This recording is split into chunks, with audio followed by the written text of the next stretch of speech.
ఇచ్చిన ప్రశ్న గ్రాఫ్ నుండి ఈ రేఖ యొక్క వాలును కనుక్కోండి. చూడండి, వాలన్నది రేఖ x అక్షముతో ఎంత కోణం చేస్తుంది అన్నది తెలియజేస్తుంది. దీన్ని నిర్ధారించడానికి వైశ్లేషిక రేఖాగణితంలో ఒక ఫార్ములా కలదు. దాన్ని రాద్దాము. స్లోప్ లేదా వాలు equal to change in y by change in x, అంటే yలోని వ్యత్యాసము బై xలోని వ్యత్యాసము. ఇది ఒక స్థిర సంఖ్య. దీనిని డెల్టా y బై డెల్టా xగా కూడా రాయొచ్చు. ఈ త్రిభుజం ఆకారంలో ఉన్నదాన్ని డెల్టా అంటాము.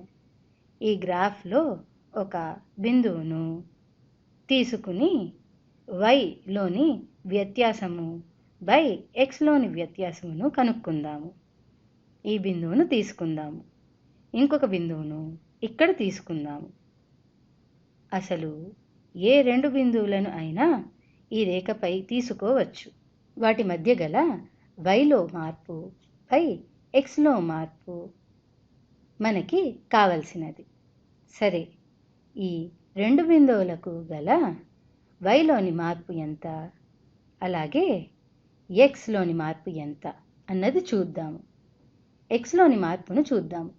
-3 నుండి 0కి వెళ్ళింది కనుక వ్యత్యాసము delta x is equal to 3 అని రాస్తున్నాను. అలాగే yలోని వ్యత్యాసమును చూద్దాము.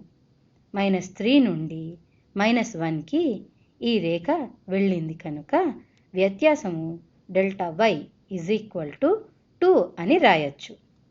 వాలు ఈజ్ ఈక్వల్ టు y వ్యత్యాసము బై x వ్యత్యాసము కనుక 2/3 వచ్చింది.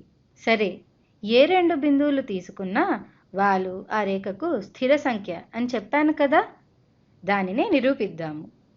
ఈ బిందువులను క్లియర్ చేసి ఏవైనా రెండు వేరువేరు బిందువులను తీసుకుందాము.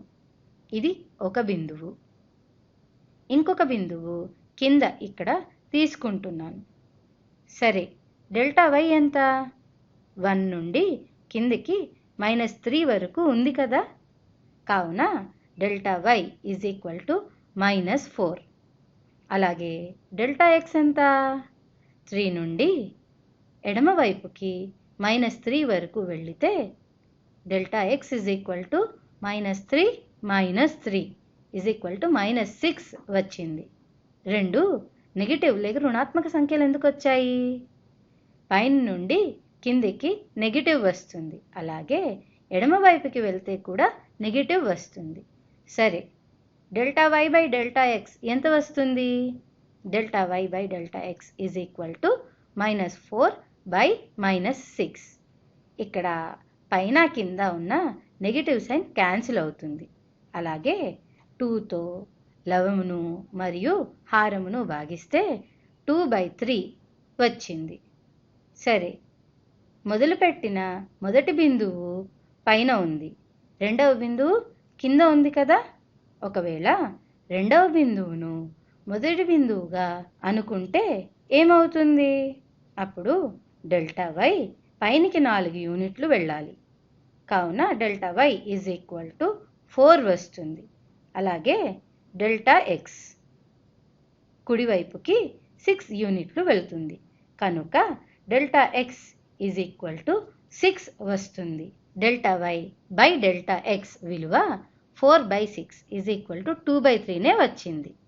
దీన్ని బట్టి రేఖ మీద ఏ రెండు బిందువులను పరిగణించినా మనకి సరైన వాలు వస్తుందని అర్థమయ్యింది కదా.